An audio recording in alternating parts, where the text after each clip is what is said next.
الصلاة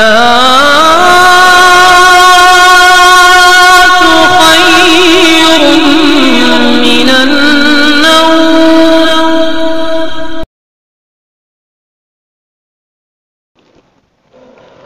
السلام علیکم ورحمۃ اللہ وبرکاتہ.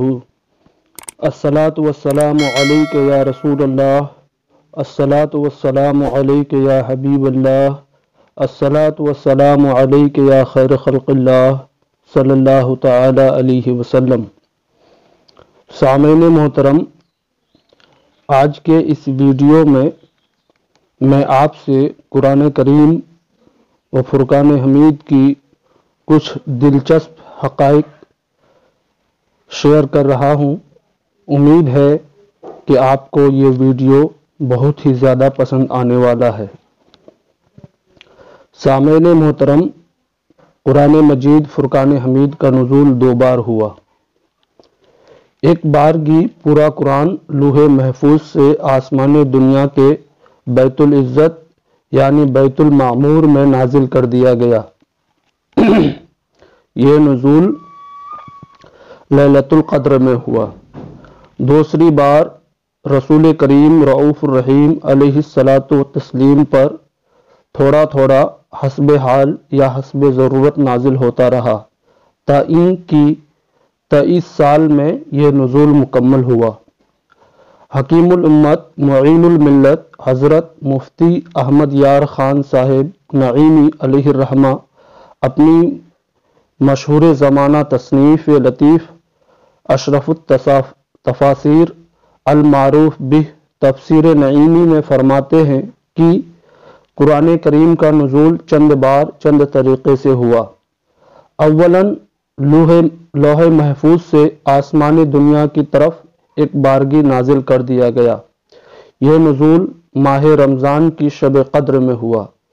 اس سے متعلق قرآن کریم کا فرمان عظیم ہے، شہر رمضان الذی انزل فیہ القرآن، اور دوسری آیت ہے انا انزلناہ فی لیلۃ القدر. پھر نبی کریم علیہ الصلاۃ والسلام پر 23 سال کی مدت میں بقدر ضرورت و بلحاظ مصلحت نازل ہوتا رہا. اور احادیث سے بھی یہ ثابت ہے کہ ماہ رمضان میں حضرت جبریل امین حضور اکرم سید عالم صلی اللہ تعالی علیہ وسلم کی خدمت میں شرف حضوری پا کر سارا قرآن سنایا کرتے تھے، اور بعض آیات 2 بار نازل ہوئی جیسے سورہ فاتحہ وغیرہ. خلاصہ یہ ہوا کہ رسول پاک صاحب لولاک صلی اللہ تعالی علیہ وسلم پر قرآن محتم بالشان کا نزول کئی طریقے سے کئی بار ہوا. قرآن کریم ہدایت عظیم کا نزول انجیل کے 360 سال یا 700 یا 500 سال بعد ہوا. مکہ مکرمہ میں نازل ہونے والی سب سے پہلی سورت اقرا ہے اور سب سے آخری سورت المؤمنون ہے. بعض نے العنکبوت کو آخری سورت کہا ہے، اور مدینہ منورہ میں نازل ہونے والی سب سے پہلی سورت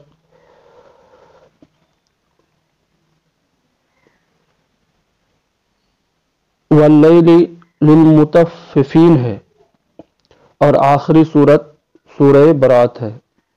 ابن حجر نے اپنی کتاب شرح بخاری میں لکھا ہے کہ سورہ بقرہ پہلی سورت ہے جو مدینہ میں نازل ہوئی، اور تفسیر نصفی میں واقدی کی روایت ہے کہ پہلی سورت جو مدینہ میں نازل ہوئی وہ سورہ قدر ہے.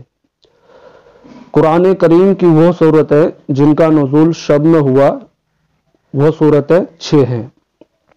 سورہ انعام طبرانی میں ہے کہ حضرت ابن عباس رضی اللہ تعالی عنہما نے فرمایا یہ پوری صورت ایک بارگی شب میں بمقام مکہ مکرمہ اس طرح نازل ہوئی کہ 70,000 فرشتے اس کے ارد گرد بآواز بلند تسبیح و تقدیس بیان کر رہے تھے. سورہ مریم طبرانی میں ہے حضرت ابو مریم غسانی رضی اللہ تعالی عنہ کی روایت ہے، فرماتے ہیں کہ میں نے ایک صبح خواجہ کائنات صلی اللہ تعالی علیہ وسلم کی خدمت اقدس میں حاضر ہو کر عرض کیا، آج رات میرے یہاں ایک لڑکی پیدا ہوئی ہے۔ تو سرکار ابد قرار نے فرمایا، آج رات مجھ پر سورہ مریم نازل ہوئی، لہٰذا تم اپنی لڑکی کا نام مریم رکھو۔ سورہ منافقون اس صورت سے متعلق ترمذی میں حضرت زید بن ارقم رضی اللہ تعالی عنہ کی روایت ہے کہ یہ صورت رات کو نازل ہوئی۔ سورہ مرسلات حضرت ابن مسعود رضی اللہ تعالی عنہ نے فرمایا کہ والمرسلات شب جن کو حرا میں نازل ہوئی۔ ایک دوسری روایت کے بموجب یہ صورت شب عرفہ میں بمقام غار منی نازل ہوئی۔ سورہ فلق اور سورہ ناس حضرت عقبہ بن عامر رضی اللہ تعالی عنہ کی روایت ہے کہ رسول کریم صلی اللہ تعالی علیہ وسلم نے فرمایا، مجھ پر آج رات ایسی آیت معظمات کا نزول ہوا جن کی مثال نہیں۔ پھر ان دو مذکورہ صورتوں کی تلاوت فرمائی۔ رات میں نازل ہونے والی آیات یہ ہیں: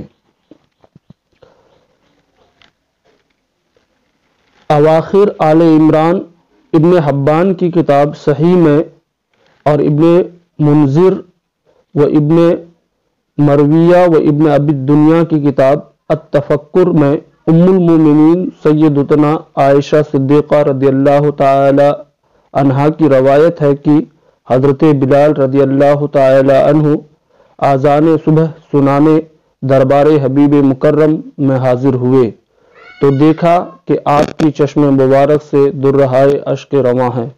حضرت بلال پرملال عرض گزار ہوئے، یا رسول اللہ صلی اللہ تعالی علیہ وسلم، چشم پرنم اور ملول خاطر کی وجہ۔ ارشاد فرمایا، کیوں نہ روؤں کہ آج مجھ پر انا فی خلق السماوات والارض واختلاف اللیل والنہار لآیات لأولی الالباب کا نزول ہوا۔ پھر فرمایا، شامت و ہلاکت ہے اس شخص کے لیے جو اس آیت کو پڑھے اور صنعت خداوندی میں تفکر و تدبر نہ کرے۔ واللہ یعصمک من الناس، ترمذی میں ام المومنین سیدتنا صدیقہ رضی اللہ تعالی عنہ روایت کرتی ہے، فرماتی ہے کہ دوران سفر شب میں حضور اقدس سید عالم صلی اللہ تعالی علیہ وسلم کا پہرا دیا جا رہا تھا۔ جب یہ آیت نازل ہوئی تو حضور نے خیمہ شریف سے اپنا سر اقدس نکال کر اصحاب پاسباں و نگہباں سے فرمایا، تم لوگ چلے جاؤ، میرے محافظ حقیقی نے مجھے اپنی حفاظت میں لے لیا۔ طبرانی کی روایت میں حضرت اسماء بن مالک رضی اللہ تعالی عنہ فرماتے ہیں کہ ہم لوگ از خود شب میں رسول اکرم صلی اللہ تعالی علیہ وسلم کی پاسبانی میں مصروف رہا کرتے تھے۔ جب اس آیت کریمہ کا نزول ہوا تو ہم اس سعادت سے محروم ہو گئے۔ آیت الثلاثہ یعنی وعلی الثلاثۃ الذین خلفوا صحیحین میں حضرت کعب بن مالک رضی اللہ تعالی عنہ سے مروی ہے کہ انہوں نے فرمایا، سبحانہ اعظم شانہ نے ہماری قبولیت توبہ کا نزول اس وقت فرمایا کہ رات کا 2/3 حصہ گزر چکا تھا۔ آغاز سورہ حج، ابن مردویہ نے حضرت عمران بن حسین رضی اللہ تعالی عنہ سے روایت کی ہے کہ اس آیت کریمہ کا نزول نبی کریم صلی اللہ تعالی علیہ وسلم کے ایک سفر کے دوران اس حال میں ہوا کہ کچھ صحابہ کرام رضی اللہ تعالی عنہ تو محو خواب تھے اور کچھ ادھر ادھر منتشر تھے۔ اسی وقت بعد نزول حضور اکرم صلی اللہ تعالی علیہ وسلم نے بآواز بلند اس آیت کریمہ کی تلاوت فرمائی۔ آیت پردہ، سورہ احزاب کی وہ آیت